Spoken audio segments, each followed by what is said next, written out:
नमस्ते गुरु जी। जय गुरु जी महाराज। जय गुरु जी साथ संगत जी। शुक्राना गुरु जी महाराज का मल्टीलिंगुअल सेवादार टीम आप सबका स्वागत करती है। मल्टीलिंगुअल बैसाखी सेलिब्रेशन की पूर्व संध्या पे आज का सेशन शुरू हो रहा है। मैं आकाश सेठी अंकल जी से रिक्वेस्ट करूंगा सेशन को इनिशिएट करें। जय गुरु जी। Over to you Akash Sethi uncle. जय गुरु जी वासन अंकल। आवाज आ रही है ठीक? Uncle you are audible. Okay. जय गुरु जी संगत जी, और जय गुरु जी वासन अंकल, जय गुरु जी डॉली गुलेरिया आंटी। आज मामला संगीन है। हालांकि बैसाखी की सेलिब्रेशन है, बड़ी खुशी का मौका है, और हार्वेस्ट फेस्टिवल, सिख पंथ की स्थापना, ये सब जुड़े हुए हैं बैसाखी से। बहुत बेहतरीन त्योहार है और पंजाबियों के लिए एक बहुत बड़ा त्योहार है।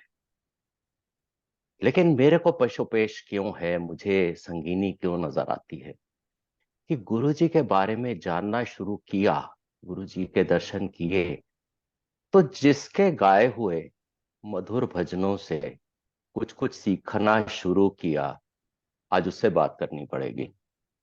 तो वही बात हो गई कि जब आप स्कूल जाते थे और ए मालिक तेरे बंदे हम सुनते थे सुबह प्रार्थना में, तो जिसने गाया, जिसने लिखा, उससे आपको बात करनी पड़े, आप क्या बात करेंगे? तो डॉली गुलेरिया आंटी, बहुत ज्यादा बात नहीं कर पाऊंगा।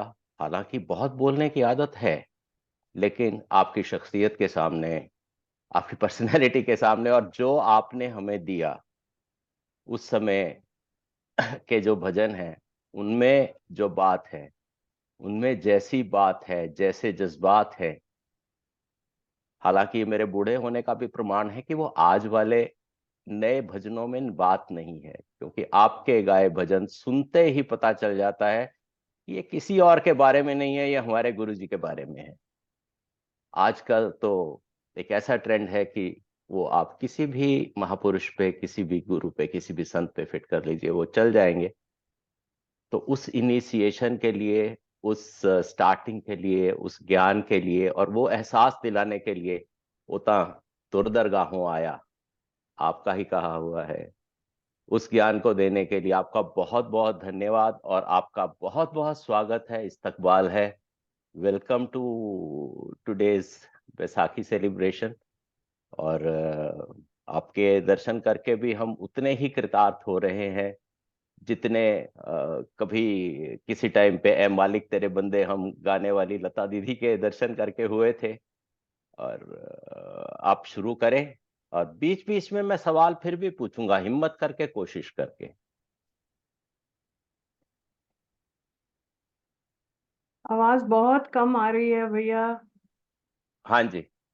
वॉइस बहुत कम है। ओके।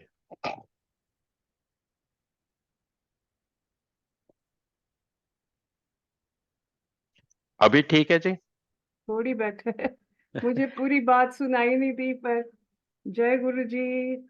आपकी ओके। हुजूरी के बीच में सारी बैठी संगत को मेरा कोटि कोटि प्रणाम और लाख लाख शुक्राना मेरे प्यारे गुरु जी को, जिसने हमको इकट्ठा किया और ये संगत एक खूबसूरत संगत बनाई है। लाख लाख शुक्राना गुरु जी। मुझे बहुत ही अच्छा लग रहा है कि आज इस छोटी सी कंप्यूटर की दुनिया में, जो इतनी बड़ी बन गई है अब कि हमको पता ही नहीं हम कहाँ कहाँ तक दुनिया में पहुंच रहे हैं। ये सब उनकी मेहर है कि उन्होंने हमको इकट्ठा कर दिया कि हम सारी दुनिया में भी फैल जाएं, फिर भी गुरु जी के नाम पे हम एक ही हैं।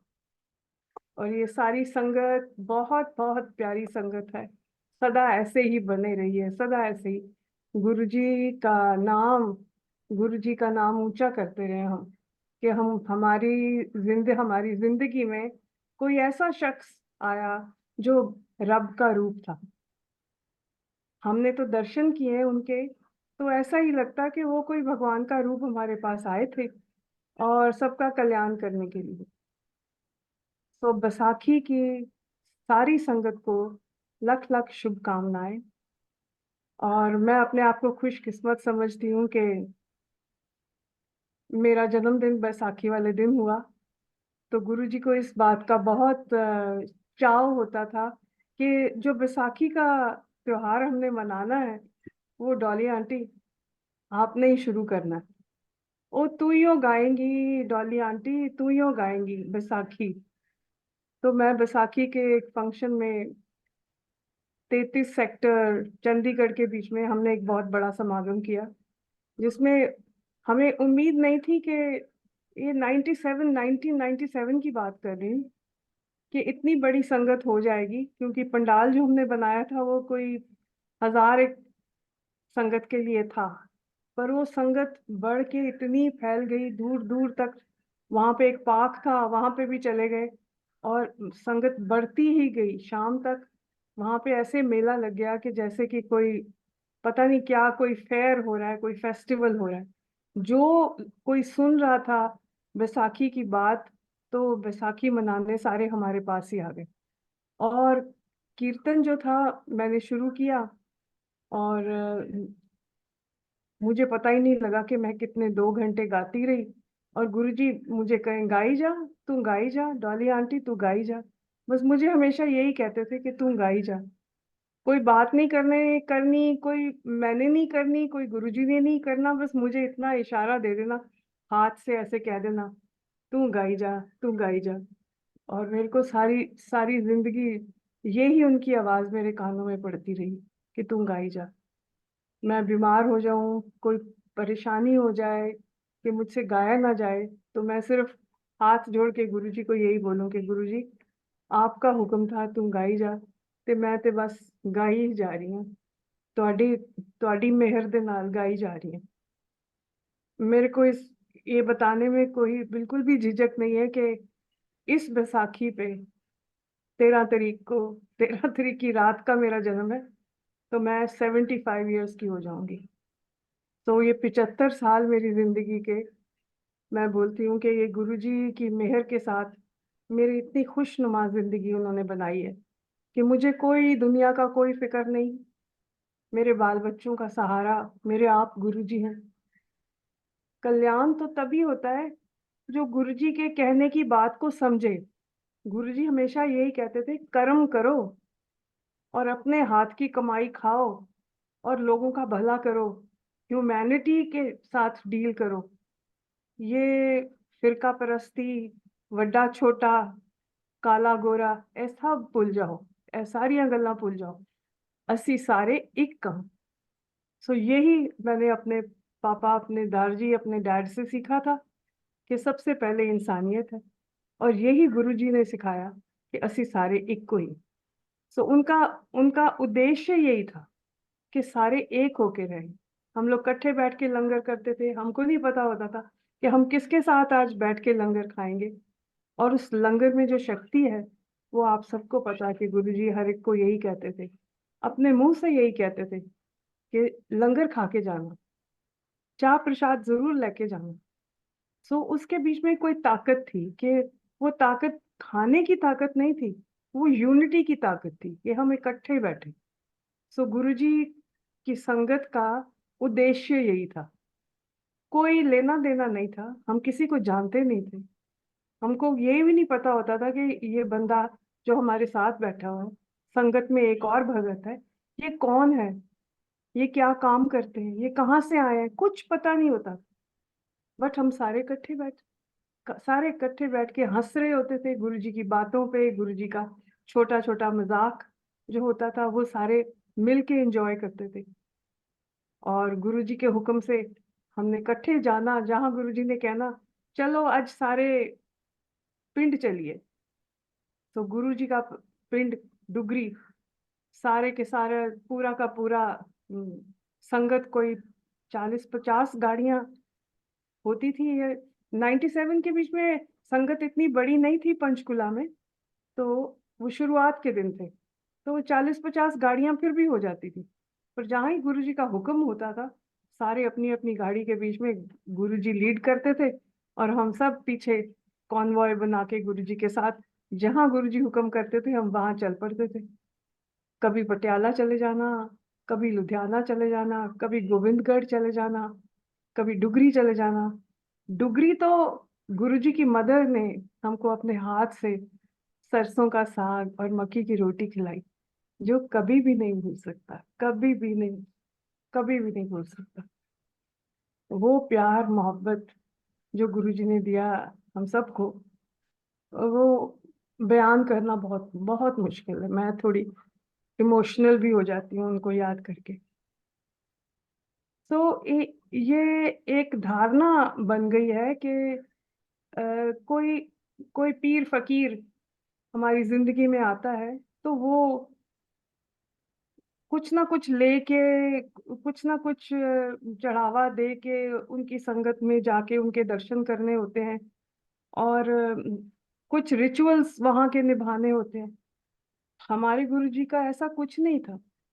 सीधे कोई जा सकता था, जाके गुरुजी को मत्था टेक सकता था।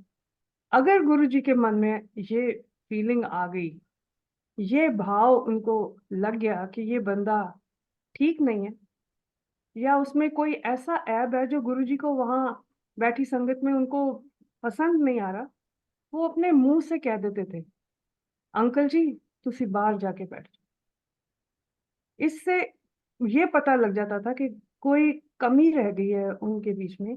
वो बंदा जब अगली बारी आता था, वो कुछ सुधर के आता था। ये पता नहीं क्या जादू था। गुरुजी के जादू से वो ठीक हो जाता था। उसमें कोई ऐब थे, वो एकदम नम्र हो जाता। उसमें जो अकड़ थी, या कोई ऐसा एक्शन जो गुरुजी को पसंद नहीं आया था, वो बिल्कुल ठीक हो जाता था। और वो एक नॉर्मल इंसान के साथ आके हम सबके साथ इकट्ठे बैठ जाते थे। हमको भी पता भी नहीं लगता था ये क्या हुआ और कैसे हुआ। वो गुरुजी अपने आप ही कर देते थे। अपनी मेडिटेशन के दम से उन्होंने हजारों लोगों को ठीक किया, कई रोग निवारे, कई लोगों के घर के प्रॉब्लम्स सॉर्ट आउट किए, कईयों के बच्चों को मुश्किलों से निकाला, हर एक के ऊपर मेहर का हाथ रखा। जहाँ जो संगत में आ गया, उसका मतलब है वो गुरुजी के चरणों के बीच में आ गया, और उसका सुधार होगा ही, पक्की बात। कई बारी मन भटक जाता है इंसान का, सोचते हैं कि पता नहीं यहाँ आ गए हैं गुरुजी के पास, हमारा भी कुछ होगा। मेरे को कह देते थे कि तू ना आया कर, बस हुन तू ना आया कर, दिल्ली ना आई, बड़ा मंदिर ना आई। तो मैंने लड़ लेना गुरुजी के साथ, क्यों ऐसे क्यों कहते हो, मैंने इस तरह क्यों कहते हो गुरुजी। तो उन्होंने हाथ उठा के मेरे को कहना, मैं तेरा कल्याण कर देता।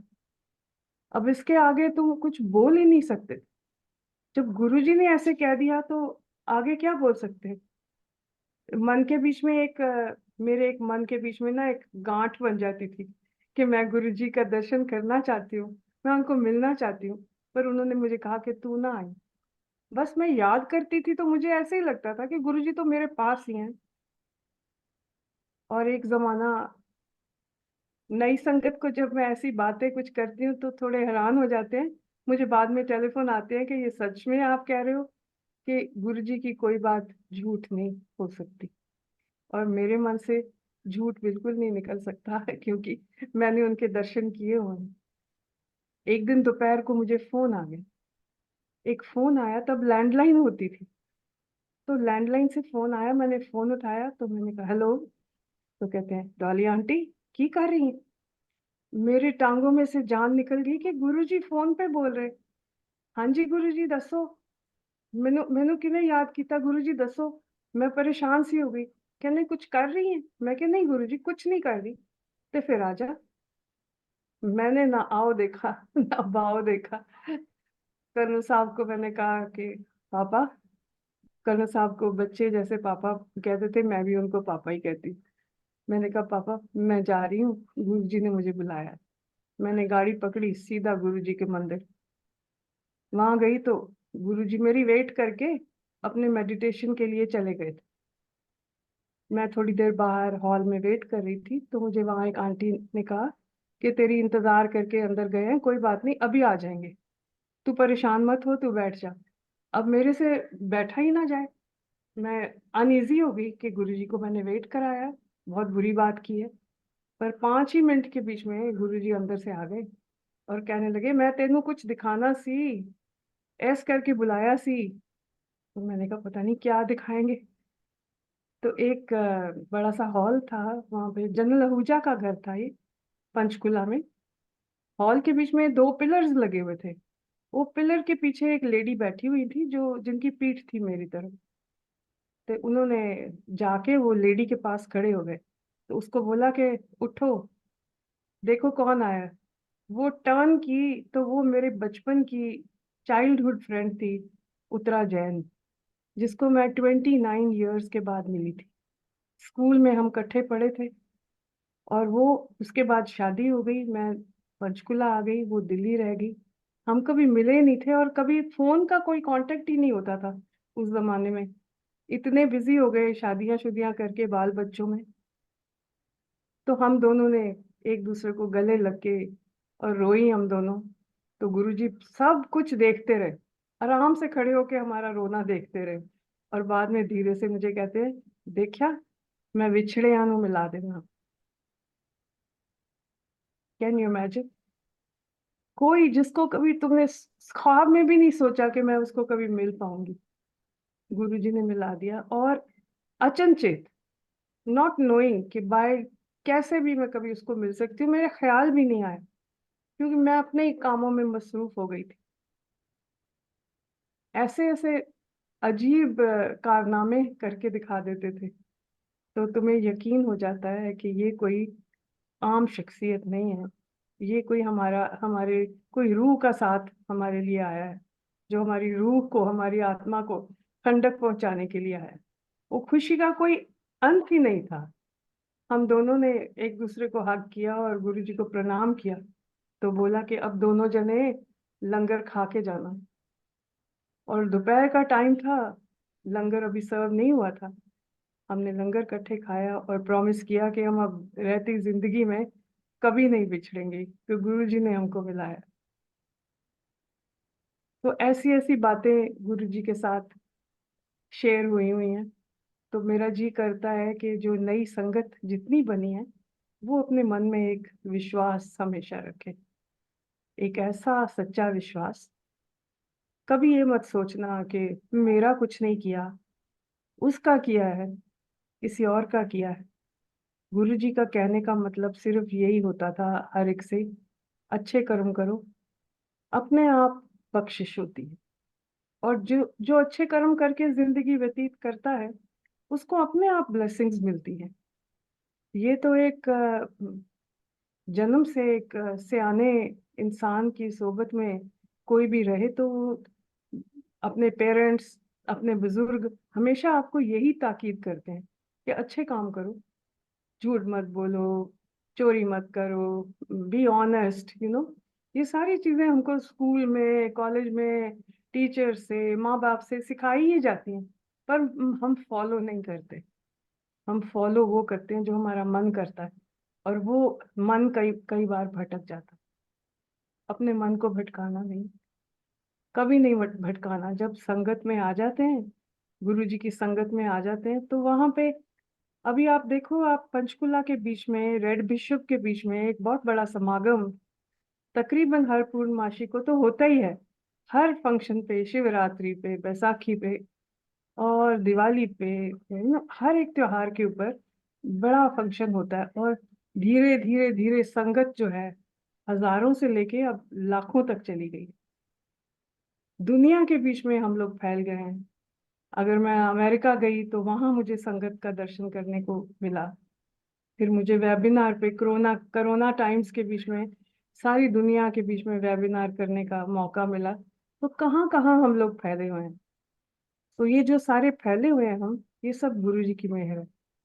उनका लख लख शुक्राना है कि हमको ठीक सही रास्ता दिखाने के लिए वो आए थे, और हमको एक सही रास्ता दिखा के गए। हम उन इंसानों में हैं, गुरु जी की संगत सारी की सारी, ये वो लोग हैं जो सत्य के रास्ते पे चलना चाहते हैं। जो बुरे लोग हैं वो नहीं आते संगत में, ये बात पक्की है। कोई बुरा आने की कोशिश करे, उसको गुरुजी भगा देते हैं। किसी के मन में शक हो, कोई भरम हो, कोई वहम हो कि पता नहीं गुरुजी की करेंगे या कौन ने जी कित्थों आए ने, जो सवालबाजी करते हैं वो ज्यादा देर संगत में नहीं टिक पाते।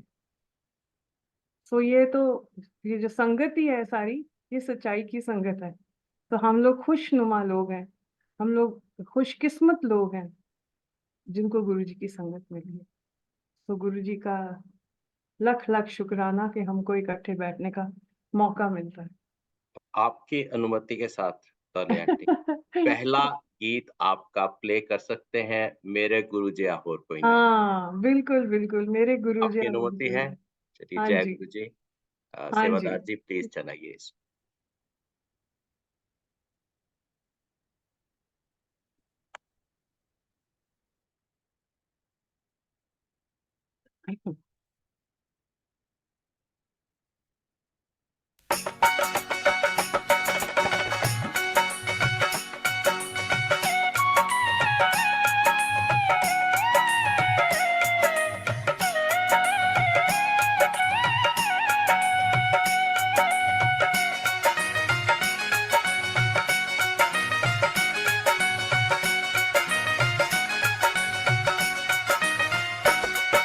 मेरे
जय गुरु जी। आपको एक बारी फिर से नमस्कार, एक बार फिर से जय गुरु जी। धन्य है आप जय गुरु जी। जिन्होंने ऐसा गाया, और आपने 75 कह के डराने की कोशिश की। मैंने चूंकि मेरे को आपसे बात भी करनी थी और ये प्रोग्राम कन्वीन भी करना था, तो मैंने विकिपीडिया पे देखा था और मुझे यकीन नहीं हुआ था कि ये 14 अप्रैल 1949 लिखा हुआ है। तो जी। लेकिन अपीयरेंसेस गुरुजी अपनी संगत की ऐसे कर देते हैं कि अ, जादू सा हो जाता है।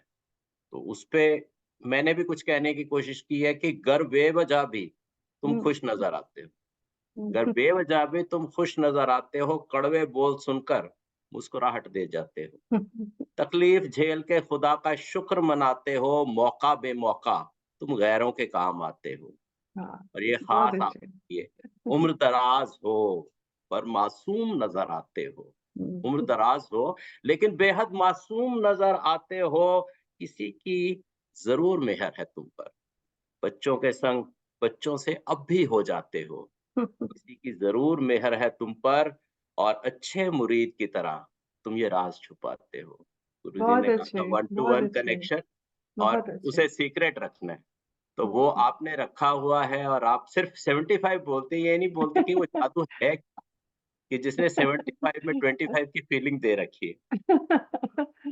मैं अपने बच्चों से यही कहती हूँ भैया कि अ, मैं बुड्ढी माँ हो गई हूँ अब, दादी नानी बन गई हूँ, और इस बात का मुझे बहुत क्या बोलूँ, गुमान तो नहीं करना चाहिए, पर मुझे बहुत अच्छा लगता है अपनी उम्र बता के कि मैंने क्या-क्या अचीव किया है, और बड़ी सादगी से अचीव किया है। मुझे पता ही नहीं लगा कि मैं 75 की हो गई। मुझे तो ऐसे ही लगता है कि मैं वही हूँ जो गुरुजी के पास गई थी 1997 में, और जी। जो गुरुजी के साथ बैठ के शरारतें की, और मैंने कहा ना गुरुजी हर वक़्त मेरे को गाने के लिए बोलते हो, बस तू गाई जा, एहो ही गल कहंदे हो। क्योंकि बातें तो ज़्यादा करते नहीं थे गुरुजी, कोई बीच-बीच में से कोई ऐसी एक सेंटेंस बोल देते थे जो कोई कोई डिस्कोर्स नहीं होता था, उसमें कोई सरमन नहीं होता था, उसमें कोई ऐसे नॉटीनेस होती थी, शरारत होती थी। अच्छा फिर राती की खाना खाधा? अब ये गुरुजी को बताएँ क्या बड़ा अजीब लगता था कि अच्छा ठीक है, तू आपने बनाया नहीं होना, कर्नल साहब ने बनाया होना है। आई मीन कोई गुरु आपसे ऐसी बातें करता है, तो लगता है कि मतलब ये गुरु नहीं, ये तो बिल्कुल हमारे जैसे ही हैं, हम जैसे इंसान हैं। पर वो उनकी बात के बीच में ही कोई बात होती थी कि एक घर का माहौल जो है, कि सारे इकट्ठे बैठ के खांदे हो। कर्नल साहब खाना बनांदे ने ते तू खानी है, तू बनानी है ते सारे बच्चे खांदे ने। ये एक घर की यूनिसन, वो यही चाहते थे कि सारे मिल के बैठें। बच्चे जो हैं वो बड़ों की इज़्ज़त करें, और मेरा बेटा बीमार था, मैं उसको लेके गई, गुरुजी ने उसको ब्लेसिंग्स दी, और कुछ नहीं बोला, बस बोला कोई फ़िक्र वाली गल ही नहीं, बस तू गाई जा। मैं बोलती थी गुरुजी मेरे गान दे नाल अगर किसी दा भला हो सकदा है, ते मैं ते गांदी ही रवांगी। तो उन्होंने यही मुझे ब्लेसिंग्स दी थी कि तू गाएगी तो तेरा बच्चा भी ठीक रहेगा, तेरे घर का परिवार का माहौल भी ठीक रहेगा, और वातावरण जो है ऑल अराउंड यू, उसका सारा जो मुश्किलात ज़िंदगी में आती हैं किसी की, अप्स एंड डाउन्स हर एक की लाइफ में आते हैं। एक लाइफ एक स्ट्रगल है, पर गुरुजी ने उस स्ट्रगल को इतना आसान कर दिया था कि हर कष्ट सहने का एक बल दे दिया था। जब कोई प्रॉब्लम आती थी, तो मुँह से नाम गुरुजी का ही निकलता था कि गुरुजी रक्षा करो, गुरुजी ਤੁਹਾਡੀ ਲੋੜ है, अपनी मेहर दा हाथ साडे सिर ते रखो। ऑटोमैटिकली एक मुँह से यही निकलता था, और उन्होंने रक्षा की है, उन्होंने रक्षा की है, हर वक़्त रक्षा की है, हर दुःख को सँभाला है, हर मुश्किलात को सँभाला है, और अपना अपना मेडिटेशन वाला हाथ सिर पे रखा है। सो मुझे तो आपके ये यकीन है कि जो भी गुरुजी की संगत से सच्चे मन से आते हैं, उनका भला होना लाज़मी है। क्योंकि वो इंसान ऐसा था, वो भला ही करने आया था, वो किसी का बुरा करने तो आया ही नहीं था। वो और तो आपके थे ही। गाते रहने में डॉली आंटी बहुत बड़ी हाँ, ज़िम्मेदारी थी। मुझे याद है हम लोग मेरा 63 का बर्थ है। अब जब सब अपना बता रहे हैं तो मैं भी बता देता हूँ। 63 का बर्थ है, और मेरी मदर एग्जैक्टली मेरे से 20 साल बड़ी थी। तो आपकी मदर के गाने आते थे रेडियो जी। पे, टेलीविजन पे। हम लोग शहर के पंजाबी, आधे अच्छा। समझ आते थे, आधे नहीं आते थे, साफ। Hmm. But my mother used to force me कि आप सुनो, आप सुनो इसको। मैं कहा क्यों? कहते हमारी विरासत है ये। तो वो विरासत, अब जब इस आज के इस इंटरैक्शन का नाम रखने, तो मैंने कहा कि विरसा पंजाब का। क्यों? कि आपने अपनी मदर से कैरी किया, और आपने हैंडओवर भी किया अपनी डॉटर को। क्योंकि मैंने आपके मदर के साथ में भी आपके गीत सुने हैं, आपकी डॉटर के साथ भी सुने हैं। ये पता चल रहा है कि वो विरासत generation to generation pass on हो रही है। अदरवाइज़ कब खत्म हो जाए, कैसे खत्म हो जाए, बिल्कुल, बिल्कुल। ये आज के मेरा हम्म। रैप वाले, मैं आज के पॉप वाले, ये तो they are out to finish our से हेरिटेज। हम्म, लेकिन वो हेरिटेज कोई बचा रहा है, वो ज़िम्मेदारी आपको गुरुजी ने दी। ये जो संगीत में अब हो रहा है वो एक जमाना बदल गया है। हम अपने आप को उस जमाने के मानते हैं जिसके बीच में अपने विरसे की पहचान, अपने विरसे की कदर करनी हमको सिखाई थी। और एक इंस्टेंस बताती हूँ। जब माँ मेरे पास आई हुई थी पंचकुला, तो मैंने गुरुजी को बताया कि माँ आई हुई है। तो उन्होंने कहा सुरिंदर आंटी नु लेके आओ। तो मैं मामा को बोला कि मामा आप चलोगे? तो मामा कहने लगी कि पता नहीं, मैं कभी गई नहीं है, मैं कभी गई नहीं, पर मैं जे तू कहनी है तो मैं चलांगी। तो मैंने हिम्मत करके माँ को अपने साथ शाम को ले गई। थोड़ी डर रही थी कि माँ को अच्छा लगेगा जाना कि नहीं, क्योंकि वो बहुत ज्यादा गुरु नानक देव जी की मतलब स्टॉन्च भगत जो होते हैं ना, पाठ करने वाली और गुरबानी पढ़ने वाली और सुखमनी साहब रोज पढ़ने वाली, वो ऐसी शख्सियत थी। तो मैं थोड़ी सी घबरा रही थी कि पता नहीं मामा को अच्छा लगेगा कि नहीं। पर जब मामा ने वहाँ सत्संग पे, मैं गई साथ लेके माँ को, तो माहौल देख के हैरान ही हो गई कि ये तो ऐसे है जिसमें अपने घर विच ਅਸੀਂ ਸਾਰੇ ਬੈਠੇ ਆ, और एक साडे गुरु नाल साडे बैठे ने जेड़े सानू आशीर्वाद देने वास्ते बैठे। तो एक एकदम से माहौल बदल गया। और गुरुजी मामा के साथ ऐसे बात करने लगे, सुरिंदर आंटी हुन तू बड़े साल गा लिया है, हुन डॉली आंटी नु गान दे। मैं हैरान होगी गुरुजी ने क्या कह दिया। मैंने कहा गुरुजी मुझे तो कुछ नहीं आता, मैं तो डॉक्टर बनती बनती शादी करके एक फौजी अफसर के साथ शादी करके नई जिंदगी में आ गई। और गाती थी, छोटे होते से गाती थी, माँ के साथ गाती थी, रेडियो पे गाती थी। पर ये नहीं सोचा था कि मैं कभी प्रोफेशन में जाऊंगी। ये कनू साहब की इनकरेजमेंट से मैं इस प्रोफेशन में आई हूँ। और उन्होंने कहा मुझे कि तू इतनी बड़ी विरासत लेके बैठी है और तू गा सकती है माँ के गाने, क्योंकि माँ के बाद पंजाब के बीच में माँ जैसी कोई शख्सियत आई नहीं जो पंजाबी लोक संगीत को इतनी मकबूलियत के साथ संभाल सके। वो गीत माँ और बड़ी मासी प्रकाश कौर ने मिलके गाए, जो हमारी हमारे कल्चर की पहचान है। हर शादी पे, लड़की की शादी पे विदाई के गीत, डोली के गीत, लड़कों की शादी पे घोड़ियाँ टप्पे, वो हर शादी में गाए जाते हैं, क्योंकि हर घर में बच्चे हैं, शादियां होती हैं। और जो वो लोकगीत हैं वो प्रचलित हो, इतने प्रचलित हो गए कि मामा को आज गए हुए ही इतने साल हो गए हैं, पर उनके गीत बिल्कुल यंग हैं, बिल्कुल वैसे ही चल रहे हैं। तो गुरुजी का ये कहना कि हुन तू गाई जा, ये मतलब जो था मुझे तब समझ आया कि अब मेरा दौर है और मुझे इस विरासत को संभाल के, मेरे कंधों पे बहुत बड़ा जिम्मेवारी उन्होंने डाल दी। और मुझे इस बात की खुशी है, क्या बोलूं, सत्संग सत्संग के बीच में बड़े बड़े ऊंचे तबके के बड़े बड़े कारनामे करने वाले लोग भी बैठे हैं और सुन रहे हैं कि हर एक को अपना काम जो है बड़ी ईमानदारी से करने का एक मौका भगवान देता है। तो वो ईमानदारी से काम करने में ये हुआ कि मैं अपना गाती गाती मैंने अपनी बेटी सुनैनी को भी ज्वाइन कर लिया। अब मेरी बेटी भी मेरे साथ शोज के मेरे साथ जाती है। वो सारे गीत वो गाती है जो मैं और माँ गाते थे। और कमाल की बात यह है कि सुनैनी मेरी बेटी की बेटी, जो अब 21 साल की हो गई है, वो साइकोलॉजी ऑनर्स पढ़ रही है, बट वो गाती वो ही गाने हैं जो हम सब ने अपने फैमिली के बीच में, हमारे विरसे के गीत है। तो मुझे ऐसे लगता है कि मेरी जिम्मेवारी अब पूरी हो रही है कि मेरी नस्ल दर नस्ल हम माँ के उन गीतों को जिंदा रख रहे हैं। सो मेरी जिंदगी की ये अचीवमेंट है, और उस अचीवमेंट की ब्लेसिंग मुझे गुरुजी ने दी है कि तुम गाई जा। मैं गानी है तो मेरे बच्चे गाते ने, मेरे बच्चे, मेरे नाती पोती सब सब गाते हैं, और हम वो ही गीत गाते हैं जो हमारी माँ ने गाए हुए हैं। तो विरसा ऐसे ही संभाला जाता है।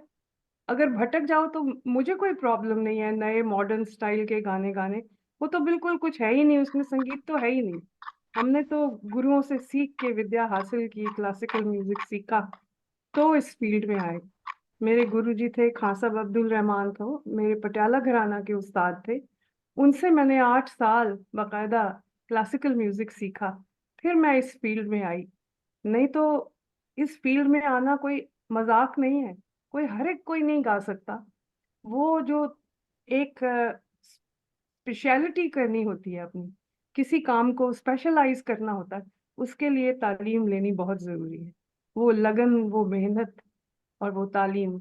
आजकल के बच्चे रियाज भी नहीं करते और सिंगर बन जाते हैं, क्योंकि आजकल सिंगर बनना तो ऐसे लगता है जिस तरह पंजाबी विच कहते ने पुट्ठे हाथ दा खेल है। ਤੁਸੀਂ स्टूडियो ਵਿੱਚ चले जाओ, म्यूजिक अपने आप बना देंगे ने, म्यूजिक डायरेक्टर गाना ਤੁਹਾਡਾ नोट करके आपे ही ट्रैक्स तैयार कर देंगे ने, ऑटो ट्यूनिंग हो जाती है, कोई बेसुरा नहीं है, सारे ही सुर में है, क्योंकि सब कुछ मैकेनिकल हो गया है मशीनरी से।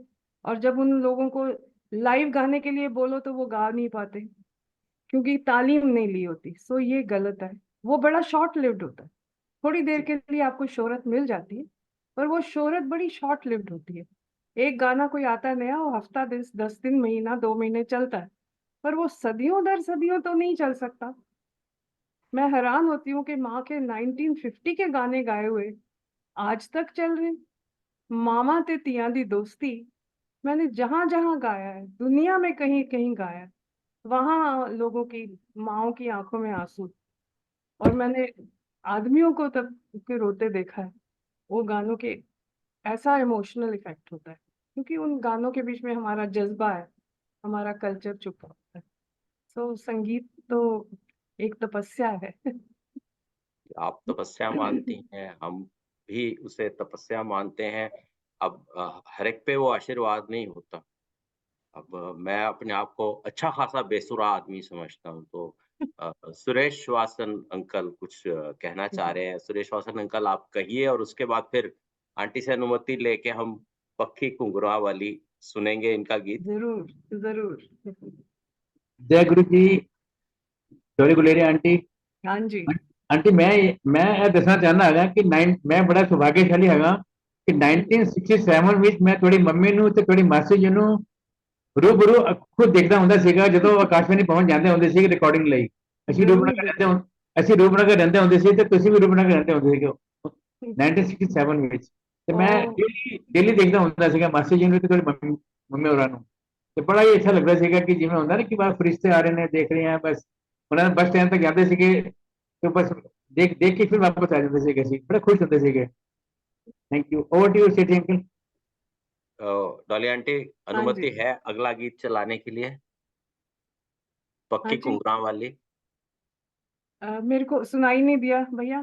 अगला गीत ਤੁਹਾਡਾ ਸੁਣਾਉਣ ਦੀ अनुमति हैगी है, पक्की घुंघरुआ वाली। अच्छा, हाँ पक्की जी। घुंघरुआ वाली एक्चुअली प्रकाश मासी का गाना है। हाँ जी। कोई बात नहीं, वो भी मेरा मेरा विरसा है। वो भी आपका विरसा, सारी आपकी हाँ प्रॉपर्टी है हाँ। आंटी। मैं प्रकाश नानी के गाने भी गाती थी, तो वो मुझे कहते थे तू मेरी बेटी है। जी हाँ, जरूर जी। सुनाइए। चल, सेवादार जी प्लीज।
क्या बात है। आपने अभी अभी जिस बात का जिक्र किया था कि हाँ जी।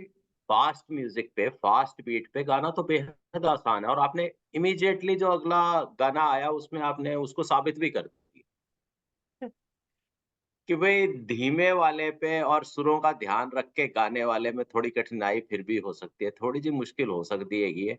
और फास्ट बीट दोगे तो आपा पीछे नहीं रहना, आपा तावी करके दसना है। बिल्कुल। ब्यूटीफुल। ये बस हर गाने के साथ कोई बात याद आ जाती है। प्रकाश का और मासी की बात याद आ गई कि वो थोड़ी चंचल स्वभाव की थी। जैसे आशा जी और लता जी दो बहनें थी, दोनों का स्वभाव अलग अलग था। ऐसे माँ और मासी का स्वभाव भी ऐसे ही था। माँ बिल्कुल सोबर चीजें पसंद करती थी, साहित्यिक पोइट्री पसंद करती थी, क्योंकि मेरे फादर प्रोफेसर थे दिल्ली यूनिवर्सिटी में। तो उन्होंने पंजाबी का एमए करके माँ को लिटरेचर में से बहुत कुछ सामान निकाल के वो चीजें गाने को दी, ताकि वो चीजें मकबूल रहें। और प्रकाश मासी जो थी वो चुलबुली थी, शरारती थी, और वो हमेशा चंचल गीत गाती थी। तो मैं ये पक्की घुंघरुआ वाली मासी से बचपन में सुनती थी, पर मैंने कभी खुद नहीं गाया था। तो जब मैं पंचकुला आई तो यहाँ पे एक म्यूजिक डायरेक्टर आए, तो वो कहने लगे हम चाहते हैं कि डॉली ये तुम अपनी आवाज में ये गीत रिकॉर्ड करो। तब मैंने उनके कहने से ये रिकॉर्ड किया। पर मैं आज भी स्टेज पे गाने में अभी भी थोड़ा झिझकती हूँ, ये थोड़ा चंचल है मेरे लिए। ये आपकी पर्सनैलिटी को, आपके व्यक्तित्व को उतना सूट नहीं करता जितना तो जो सोबराइटी मदर से आपको मिली है, तो उसके मुझे अभी भी शिव कुमार बटालवी, बुल्ले शाह, अमृता प्रीतम, शाह हुसैन, ये सूफियाना चीजें गाने में बहुत अच्छा लगता है। गुरबानी मैंने बहुत गाई है। और जी। गुरुजी ने जब मुझे पहली बार एक बारी ताकीद की कि पाठ कर दिए, मैंने कहते डॉली आंटी पाठ कर दिए। मैं कि गुरुजी पाठ कर दिया, पर इस तरह नहीं कि जिਵੇਂ मेरी माँ कर दिए। ਤੇ ਕਹਿੰਦੇ ਨੇ सुखमणि साहब सुने? मैं क्या हाँ जी बहुत सुने हैं माँ को। तो उन्होंने मुझे बोला कि सुखमणि साहब का पाठ किया कर, और एक शब्द की लाइनें तुक्के बताई। फिर कर पैसो हरजन प्यारे, सतगुरु तुमरे काज संवारे। सो वो एक ब्लेसिंग है गुरु जी की और गुरु नानक देव जी के, सतगुरु तुमरे काज तभी संवारेगा कि तो फिर कर बैसो, जो भगवान का नाम लोगे मन सच्चे मन से। आई मीन ये बड़े बूढ़ों की हमेशा ताकीद होती ही थी। सो मुझे बहुत अच्छा लगा। सो वो शब्द हम घर में हमेशा गाते हैं। करण साहब वो सब शब्द बहुत प्यार से गाते हैं कि वो अपने स्कूल में कहीं बचपन में ये गाते थे ये। तो उनको बहुत अच्छा लगा कि गुरुजी ने कितना अच्छा शब्द बोला है गाने के लिए। सो ऐसी ऐसी बातें गुरुजी के साथ कनेक्ट हो जाती थी। और ऐसे लगता था कि यही पता नहीं हमारे ये बड़े बूढ़े हैं हमारे, हमसे उम्र में छोटे थे। गुरुजी मेरे से उम्र में काफी छोटे थे, और इतनी छोटी उम्र में हमको छोड़ के चले गए। पर अपना जो वो रूप हमको दे गए हैं ना, वो हमेशा हमेशा के लिए हमारे मन में जिंदा रहेगा। वो कभी भी नहीं, हम वो भूल ही नहीं सकते। जिन लोगों ने दर्शन किए हुए हैं उनको ऐसे लगता है कि हमको ज्यादा ब्लेसिंग मिली है, बट जो आपके लोग अब की संगत बनी है उनके लिए भी गुरुजी जिंदा है, गए नहीं है कहीं, वो यहाँ ही है हमारे पास। ये बिल्कुल। मेरा यकीन। उसके तो एक से एक सबूत रोज, हर रोज, हर दिन रात मिलते हैं कि जिन लोगों ने कभी देखा नहीं उन पे भी वैसे ही कृपा हो रही है, जैसे हम लोगों ने जब फिजिकल रूप में देखा था। और हम उन्हें समझाते हैं बहुत दफे कि भाई आप फॉर्चुनेट हो, आपको पता है कि आप ईश्वर के दरबार पे आए हो। हमने तो हाड़ मास में देखा है, और हाड़ मास में देखने में दुविधा रहती है। तो बिल्कुल बिल्कुल। वो दुविधा से हमने लड़ाई की है, और किसी तरीके से सरवाइव करके गुरुजी की क्लास में एडमिशन हो गया। आप लोग तो सीधे एडमिट हुए क्योंकि आपको पता है कि आप ईश्वर के पास आए हैं। बिल्कुल तो बिल्कुल। ईश्वर के घर की बात करते हुए अगला आपका गीत अमृतसर की बात करते हैं, अमृतसर दे पापड़। क्या प्लेलिस्ट में क्या है? प्लेलिस्ट में है जी अमृतसर दे पापड़। हम्म, कौन सा गीत है? अमृतसर दे पापड़ नहीं मैं खाने। ओह अच्छा अच्छा। वो देखो प्लेलिस्ट घुमाया में। मैंने ऐसे कि भाई ईश्वर के घर की बात की, अमृतसर का नाम आया और गाना में कनेक्शन जो है पापड़ के साथ। ये तो मैं लाइव गा दूंगी। हाँ जी please, that would be great. वो एक अच्छा, अलग ही जायका ओके, आ जाएगा, पापड़ का जायका आ जाएगा। ठीक है। हम्म, ਅੰਬਰਸਰੇ ਦੇ ਪਾਪੜ ਵੇ ਮੈਂ ਖਾਂਦੀ ਨਾ, ਅੰਬਰਸਰੇ ਦੇ ਪਾਪੜ ਵੇ ਮੈਂ ਖਾਂਦੀ ਨਾ, ਤੂੰ ਕਰੇ ਨਾ ਆਕੜ ਵੇ ਮੈਂ ਸਹਿੰਦੀ ਨਾ, ਛਣਾ ਛਣਕ ਤੇਰੀ ਬੋਦੀ ਮੇਰੇ ਹੱਥ ਮੇਰੀ ਗੁੱਤ ਤੇਰੇ ਹੱਥ, ਜੇ ਤੂੰ ਰੱਖਣਾ ਏ ਰੱਖ, ਜੇ ਤੂੰ ਕੱਢਣਾ ਏ ਕੱਢ, ਮਈਓ ਤੇਰੇ ਨਾਲ ਵਸੀਆਂ ਕਿ ਹੋਰ ਕੋਈ ਵਸੇ ਵੀ ਨਾ, ਮਈਓ ਤੇਰੇ ਨਾਲ ਕੱਟੀਆਂ ਕਿ ਹੋਰ ਕੋਈ ਕੱਟੇ ਵੀ ਨਾ, ਓ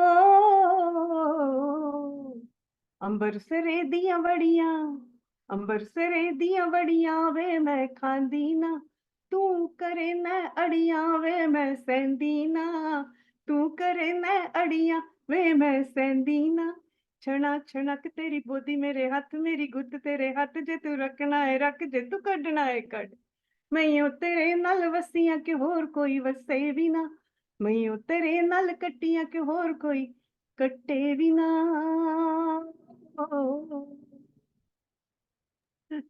वाह, लाइव की तो बात ही अलग। लाइव का कोई मुकाबला नहीं। और 75-75 कह के डराने की जरूरत नहीं। सुर अभी भी 22 और 23 और 24 और 25 वाला ही है। क्योंकि उस्ताद जी ने लगता है बहुत हार्ड ट्रेनिंग दी है आपको, बहुत कड़ाई की है खान साहब ने आपके साथ, कि ऐसा नहीं है कि भाई ताउम्र आजीवन ये सुर कहीं फेल हो जाए, फेल होने की स्कोप ही नहीं छोड़ा उन्होंने। तो हाँ, गुरु जी की बातें करते करते तो मैं कभी भी ना थकूंगी। ये तो ऐसा टॉपिक है कि हर दिन की एक कहानी होती थी गुरु जी के पास। तो अ, वैसाखी के एक फंक्शन के ऊपर जब हम पंचकुला के बीच में परफॉर्म कर रहे थे, तो गुरु जी के एक और बहुत बहुत बहुत गहरे प्रेमी हरपाल टिवाना, जिनकी बहुत बड़ी इंस्टीट्यूट है पटियाला में एक्टिंग के, वो महारथी थे, जी जिनके जी अंडर बड़े बड़े एक्टर्स ने, ओम पुरी ने, राज बब्बर ने और बड़े बड़े कलाकारों ने उनसे शिक्षा ली हुई है। वो गुरु जी के भगत थे और वो बैसाखी के फंक्शन पे हमारे आ गए, और मैं ओम नमो शिवाय वाला शब्द भजन पढ़ रही थी, और वो उसकी जब रिदम थोड़ी सी इंक्रीज होती है कि जब सारे भगत उस ट्रांस के बीच में चले जाते हैं, ओम नमः शिवाय करते करते आंखें बंद हो जाती हैं और सारे मिलके पूरी संगत ओम नमः शिवाय कर रही होती है, तो हरपाल अंकल ने डांस करना शुरू कर दिया। वो एक टांग के ऊपर, एक टांग पे उन्होंने, जैसे नटराज डांस करता है, उन्होंने एक टांग के ऊपर पूरा चक्कर लगाए ओम नमः शिवाय के जाप में, और सारी संगत जो थी पूरी गूंज के साथ ओम नमः शिवाय का जाप कर रही थी। वो ऐसी चीज मैंने कभी नहीं देखी थी कि कोई इतना इस आलम में आ जाएगा कि वो ट्रांस में चला जाएगा, और ओम नमः शिवाय सारे हम गा रहे थे और वो डांस कर रहे थे, और वो खत्म ही नहीं हो रहा था। उनके बीच में एनर्जी का लेवल इतना स्ट्रांग तेज हो गया कि गुरुजी का मुंह बिल्कुल खुशी के साथ लाल हो गया था, और उन्होंने फिर हरपाल अंकल ने बेंड करके गुरुजी को पैरों को हाथ लगाया, चरण स्पर्श किया, और वो कितनी देर उसी पोजीशन में, चरण स्पर्श के पोजीशन में ही कितनी देर बैठे रहे, और गुरुजी ने उनके सिर पे हाथ रखा हुआ था। सो वो मोमेंट जिसने देखी हुई है ना अपनी आंखों से, वो भूल नहीं सकता कभी भी। सो ऐसी ऐसी चीजें याद आ जाती हैं कि वो कैसा माहौल क्रिएट हो जाता है, वो एक दूसरी दुनिया ही बन जाती है। तुम उस इस दुनिया में ही नहीं रहते, कि वो ऐसा एक पता नहीं, वो उनका आशीर्वाद था, और मैं गाती चली जा रही थी, मुझे पता ही नहीं लग रहा था कि रुकूं कब, वो ऐसा माहौल बन गया। तो दैट बैसाखी का वो दिन भी मुझे याद आता है।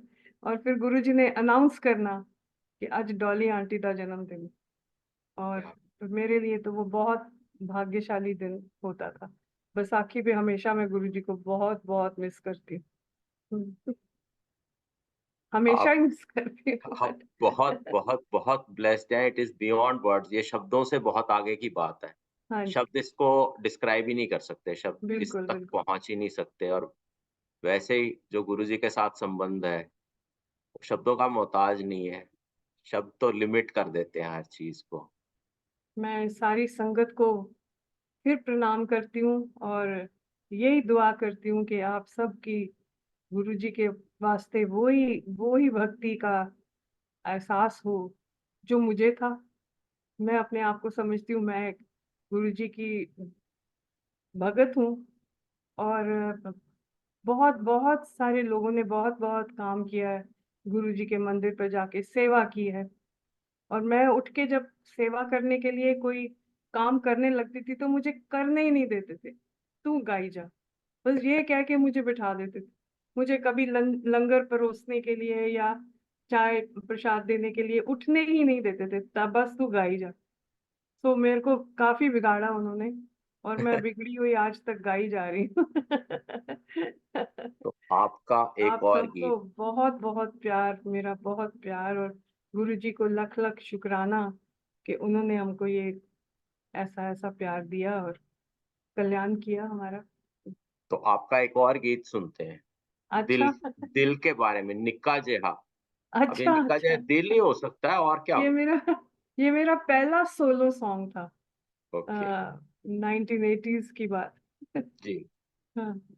तो सेवादार जी, चलाएं निक्का जेहा। डॉली आंटी के दिल की बात करें।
ਲੱਖ ਸਮਝਾਉਂਦੀ ਦਿਲ ਨਹੀਂ ਮੁੜਦਾ ਲਾ ਥੱਕੀ ਮੈਂ ਢਿਲ ਮਾਇਆ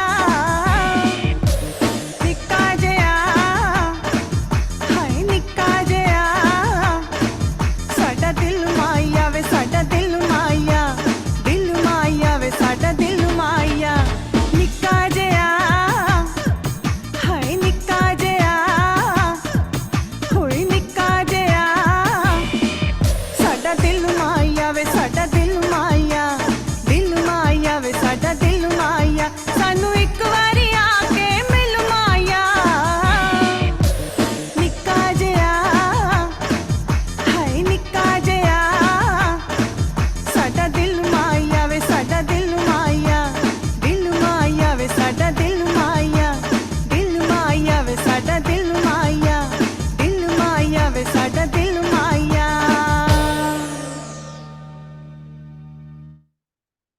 वाह। चलो आपने बताया आप पहले डॉक्टर बनना चाहती, अगर डॉक्टर बनती तो म्यूजिक का बड़ा नुकसान हो जाता, म्यूजिक का नुकसान हो जाता और ये गाना तो बिल्कुल बनता ही नहीं, क्योंकि डॉक्टरी में तो पहले पढ़ाते हैं the size of your fist is equal to the size of your heart, उससे बड़ा उससे नहीं होता, ना निक्का जिहा होता है ना हम है बड़े दिल वाले, neither of the things happens। तो आपने इस- कहा कि तेरी हाँ। सूरत जो मन में बसी है, हाँ क्या करूंगा मैं मंदिर शिवालय। वाह वाह वाह। मैंने भी कुछ सीखा उससे, मैंने कहा मुझे नहीं जाना किसी मंदिर मस्जिद, मेरे दिल में ही मेरा मालिक रहता है, वाह मुझे रहने दो तुम उसके ही नजदीक, वो सब सुनता है, वो मुझसे कहता है, सब वाह। कुछ कहता है। बहुत तो हम अच्छे दिल को हमेशा क्या कहते हैं फिगरेटिवली ट्रीट करते हैं, डॉक्टर बन जाते हैं। मैं 2 दफे अनसक्सेसफुल हुआ पीएमटी, दिल्ली पीएमटी में एमएमसी में जाने के चक्कर से, तो मैं भी बच गया और आपने तो खैर छोड़ ही दिया। तो आगे बढ़ते हैं डॉली आंटी, आपसे और सुनते हैं। हाँ, नहीं बस करो अब बस करो और लोग नहीं, भी तो बैठे हैं और लोग हाँ। तो बैठे हैं, लेकिन अब जो है ना कि जब आनंद आ रहा हो और आनंद भी गुरु जी की कृपा वाला आनंद आ रहा हो, हाँ जी तो सब कुछ इग्नोर हो जाता है। ठीक है तो और कुछ बताएं जिससे पहले कि मतलब इससे पहले कि हम एक और आपका हाँ। सॉन्ग प्ले करें, अगले वाला है काले रंग दा परांदा। ये गाने सारे सबने सुने हुए हैं, पुराने हैं बहुत बहुत लेकिन बारी सुने आर्टिस्ट हुए की हैं प्रेजेंस में सुनना कुछ और मजा देता है। मैं निक्का जया की पहले स्टोरी बताती हूँ कि निक्का जी। जया गाना मैं ये जो ट्रैक बना था ये थोड़ा बाद में बना था, जो ओरिजिनल इसका पीस था वो 1980 में बना था। तो गुरचरण रामपुरी थे एक बहुत फेमस शायर पंजाब के, जो कनाडा में रहते थे वैंकूवर में। तो वो इंडिया हमसे मिलने के लिए आए थे, मामा को मिलने आए थे। तो मेरे से कहने लगे कि ए कुड़ी कौन है मेरे को मिलके। ते मामा ने क्या है मेरी बेटी है। ते कहते ने ए ते निक्की जही है। तो तब छोटी थी मैं, तो निक्की जही लगी उनको। तो कहते ने मैं एक गाना निक्का जिहा लिखा है एक निक्की जही कुड़ी वास्ते, ते ए डॉली तू गाना है। तो मैंने कहा अच्छा। तो मैंने ये गाना रिकॉर्ड किया एक बिल्कुल डिफरेंट स्टाइल से। वो एल्बम है अंकल रामपुरी का एल्बम बना था, उसमें ये गाना रिकॉर्ड हुआ। पर ये गाना जो अभी आपने ट्रैक सुनाया है जी। ये 10 साल बाद में म्यूजिक के साथ एक म्यूजिक डायरेक्टर थे सुरिंदर बच्चन, उनको ये गाना पसंद आया तो उन्होंने अपना म्यूजिक डाल के तो उसको थोड़ा सा पेपी सा बना लिया। हैप्पी मैंने बड़ा पॉपी। सिंपल सा गाया हुआ था, तो मुझे ओरिजिनल ज्यादा अच्छा लगता तो है। ओरिजिनल की 2 लाइनें तो अब डिमांड की जाएगी, क्या करें? नहीं है तो इसी स्टाइल से ही, बट उसमें म्यूजिक नहीं है इतना। ओके। हाँ वो बहुत कम था। तो अभी मैं आपको सुनाती हूँ तेरी सूरत मन में बसी है। तो वो तो रिकॉर्डेड आपके पास प्लेलिस्ट होगा, है ना। जी।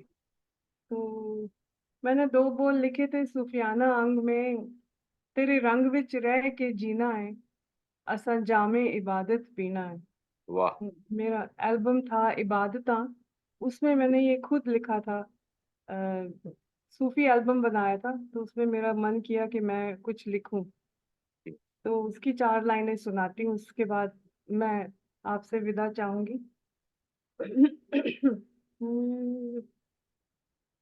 रंग गुलाल ते रंग उनाबी, रंग संदूरी ते रंग गुलाबी, हर रंग विच तेरी रसनाएं, हर रंग विच तू यो वसना है, तेरे रंग विच रह के जीना है,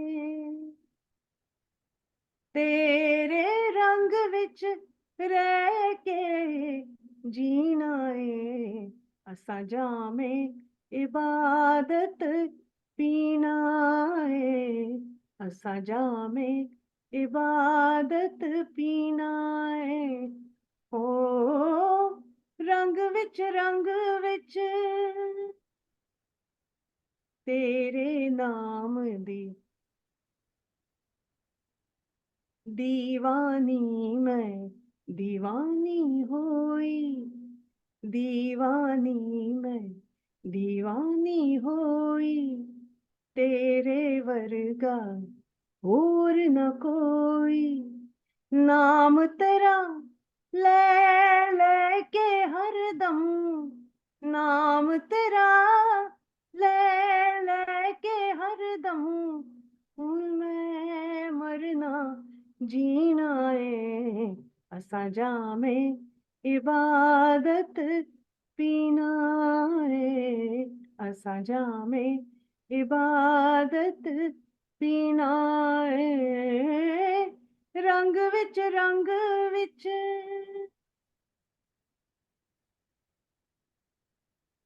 मैं धन्यवाद करती हूँ सारी संगत को, डॉली और आंटी, गुरु जी का आपने लाख लाख शुक्राना।